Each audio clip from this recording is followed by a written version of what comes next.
29-ാം സങ്കീർത്തനം അതിൻ്റെ 4-ാമത്തെ വാക്യമാണ് തിരുവചന ചിന്തയ്ക്ക് ആധാരമായി ഇന്ന് നാം ചിന്തിക്കുവാൻ ആഗ്രഹിക്കുന്നത്. 29-ാം സങ്കീർത്തനം 4-ാം വാക്യം.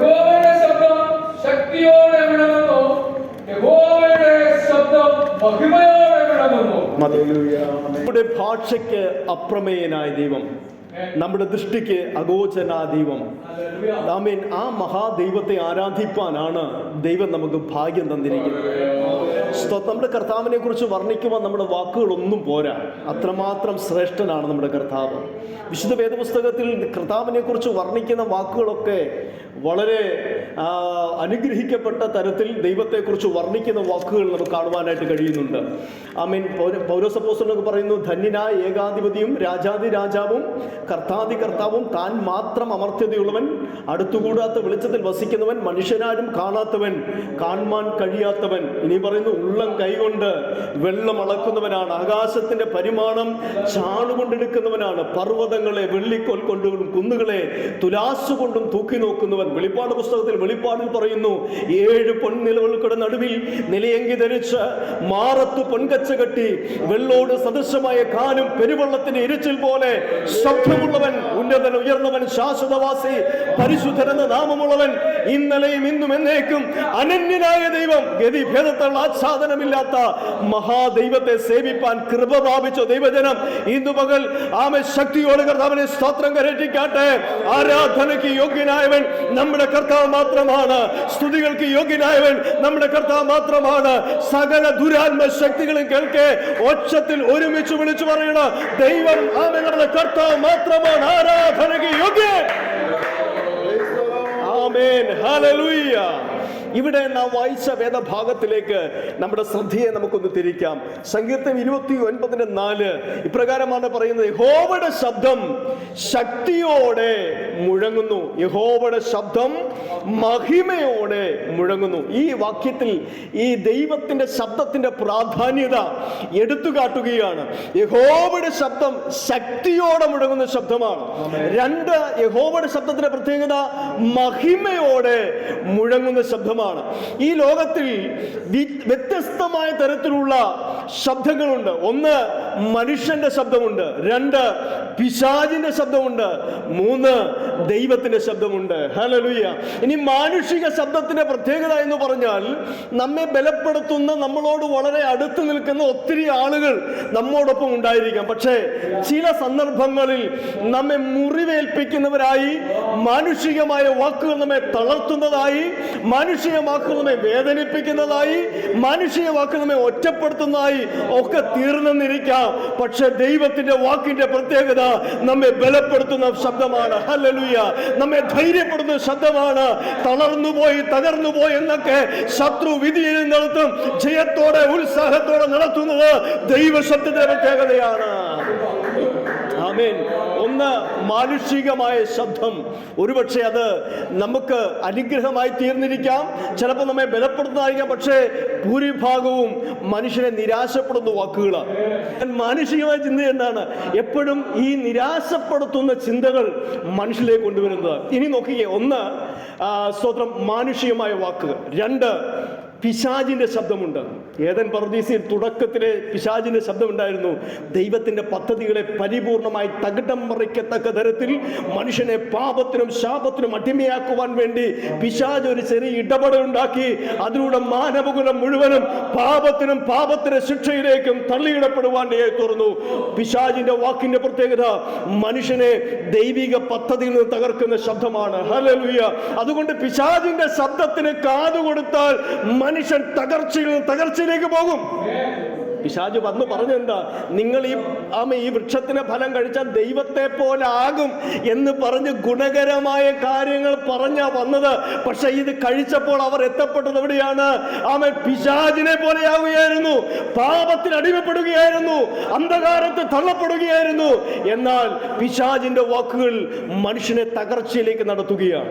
ഒരിക്കൽ യേശു കർത്താവിന് മുമ്പിൽ പിശാച് വന്നിട്ട് ഇപ്രകാരം പറഞ്ഞു, നീ നിനക്ക് വിശക്കുന്നുവെങ്കിൽ ഈ കല്ലിനോട് അപ്പമായി തീരുക എന്ന് പറക. സ്തോത്രം, ഹല്ലേലൂയ. നീ ദൈവപുത്രനാണെങ്കിൽ ഈ കല്ലിനോട് അപ്പമായി തീരാൻ പറഞ്ഞു. ആദ്യത്തെ ആദാം പിശാചിന്റെ വാക്കുകളുടെ മുമ്പിൽ പരാജയപ്പെട്ടപ്പോൾ ഒടുക്കത്തെ ആദാമാകുന്ന ക്രിസ്തു പിശാചിന്റെ വാക്കിന്റെ മുമ്പിൽ പരാജയപ്പെട്ടില്ല. അവന്റെ വാക്കിനെ യേശു ശാസിച്ചു. യേശു ഇപ്രകാരം പറഞ്ഞു, മനുഷ്യൻ അപ്പം കൊണ്ട് മാത്രമല്ല ദൈവത്തിന്റെ വായിൽ നിന്ന് വരുന്ന സകല വചനം കൊണ്ടും ജീവിക്കും. സ്തോത്രം. ഇതിന്റെ അർത്ഥം ഇത്രയേ ഉള്ളൂ. ആമേൻ. പിശാചേ, നീ അപ്പം തിന്നു വളരുന്ന തലമുറയെ കണ്ടിട്ടുള്ളൂ. പക്ഷെ വചനം ഭക്ഷിച്ചു വളരുന്ന ഒരു തലമുറയെ ഞാൻ എഴുന്നേൽപ്പിക്കാൻ പോകുകയാണ്. അപ്പം തിന്നുന്ന തലമുറ നിന്റെ വശീകരണ വാക്കിന്റെ മുമ്പിൽ അവൻ മുട്ടുമടക്കും. പക്ഷേ വചനം ഭക്ഷിച്ചു വളരുന്ന ഒരു തലമുറയെ ഞാൻ എഴുന്നേൽപ്പിച്ചാൽ നിന്റെ ഒരു വശീകരണ വാക്കിന്റെ മുമ്പിൽ അവൻ തളരത്തില്ല. നിന്റെ പദ്ധതികളെ തകിടം മറിച്ചുകൊണ്ട് അവർ നിനക്കൊരു ഭീഷണിയാണ്.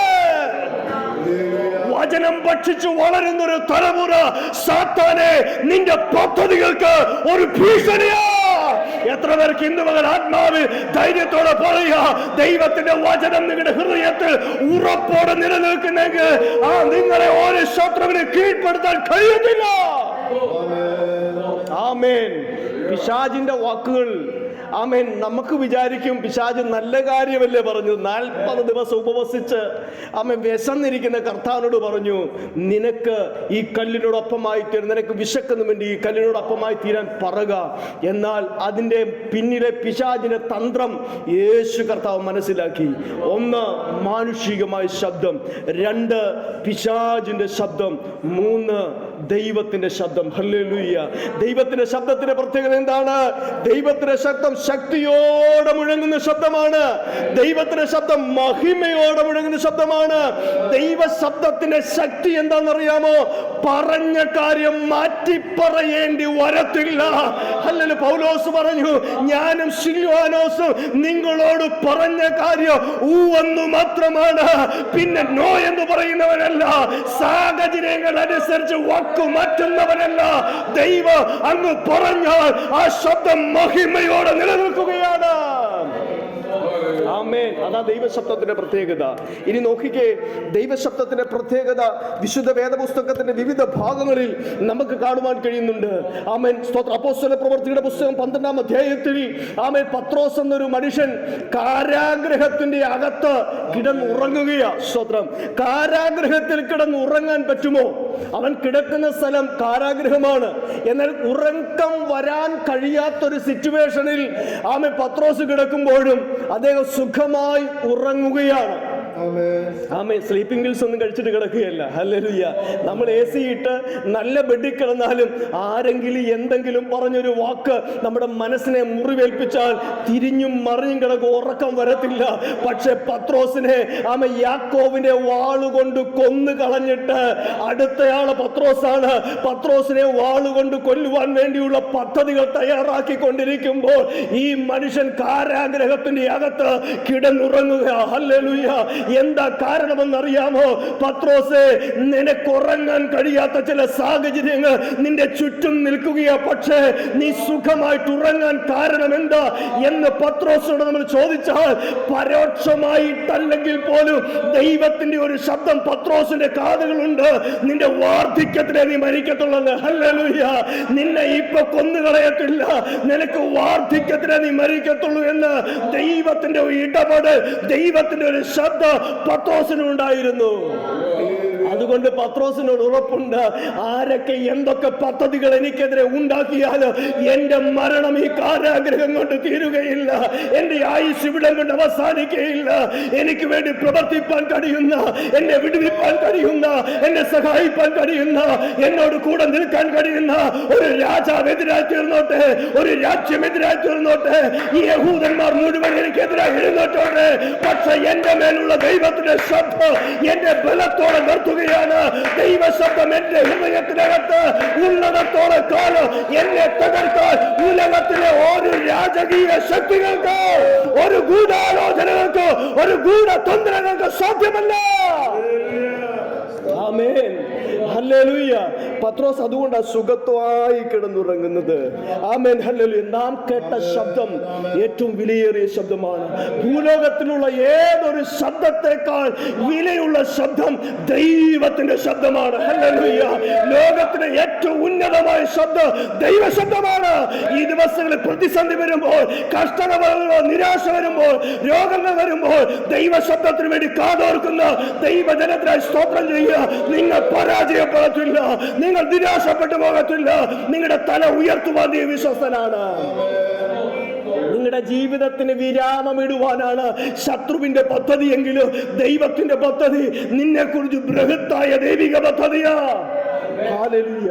ഒരിക്കൽ ആഹാബ് സ്തോത്രം ആമേൻ ഭാര്യ ഇസബേല് സ്തോത്രം ഏലിയാവിനോട് പറഞ്ഞു, ഏലിയാവേ 24 മണിക്കൂറിനുള്ളിൽ നിന്റെ തല ഞാൻ എടുക്കും. എന്റെ പ്രവാചകന്മാരെ നീ കൊന്നുകളഞ്ഞില്ലേ, നിന്റെ തല ഞാൻ എടുക്കും എന്ന് പറഞ്ഞു. സ്തോത്രം. ഈ ഏലിയാവ് എന്ത് ചെയ്യുന്ന ചൂരച്ചെടിയുടെ തണലിൽ പോയി കിടന്നു അല്ലേ?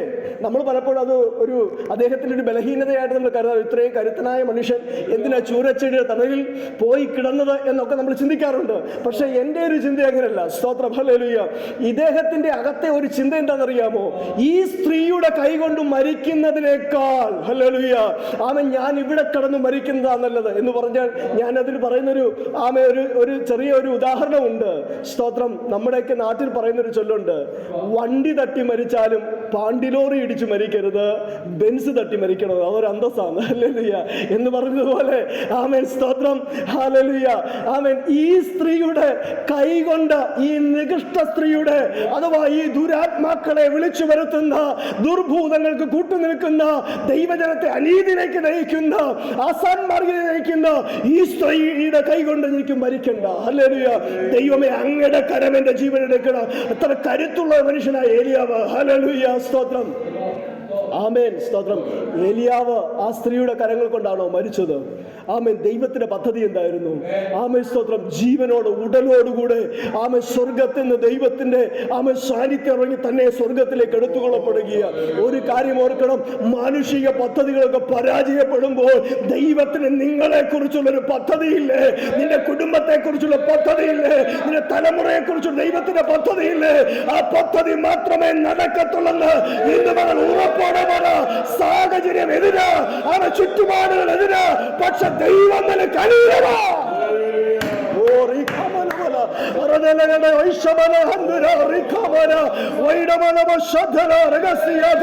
ചില പ്രതിസന്ധികളിൽ കർത്താവ് ഞാൻ എങ്ങനെ മുന്നോട്ട് പോകും? എന്റെ ജീവിതത്തിൽ വിരാമപ്പെടുന്ന അനുഭവങ്ങള്. പക്ഷേ ദൈവം നിങ്ങൾക്ക് വേണ്ടി ഒരുക്കിയിരിക്കുന്നത് നിങ്ങൾ ഇതുവരെ കണ്ടിട്ടില്ലാത്ത ചില ദൈവിക പദ്ധതികളാണ്. ഇതുവരെ നിന്റെ സ്വപ്നത്തിൽ പോലും കണ്ടിട്ടില്ലാത്ത, നിന്റെ ചിന്തയിൽ പോലും വന്നിട്ടില്ലാത്ത ചില ദൈവിക പദ്ധതികൾ സ്വർഗം നിനക്ക് വേണ്ടി കരുതി വെച്ചിട്ടുണ്ട്. അത് സമയം തെറ്റാതെ വെളിപ്പെടും.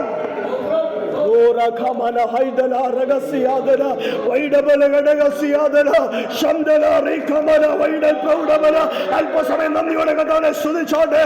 ദൈവത്തിന്റെ കരമെന്ന് പറഞ്ഞ് ആർക്കൊക്കെയോ വേണ്ടി വെളിപ്പെട്ടുകൊണ്ടിരിക്കുക. എവിടേക്കോ ദൈവത്തിന്റെ കരത്തിന്റെ വല്ലഭത്തോ, ദൈവത്തിന്റെ കരത്തിന്റെ സ്പോർശനോ.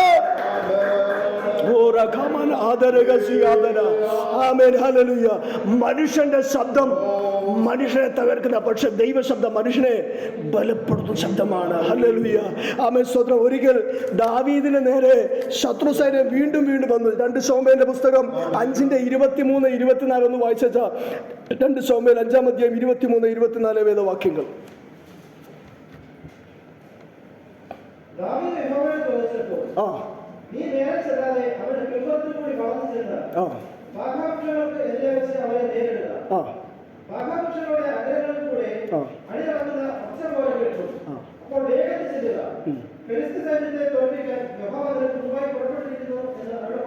ശ്രദ്ധിച്ചോ ഈ വാക്യം നിങ്ങൾ?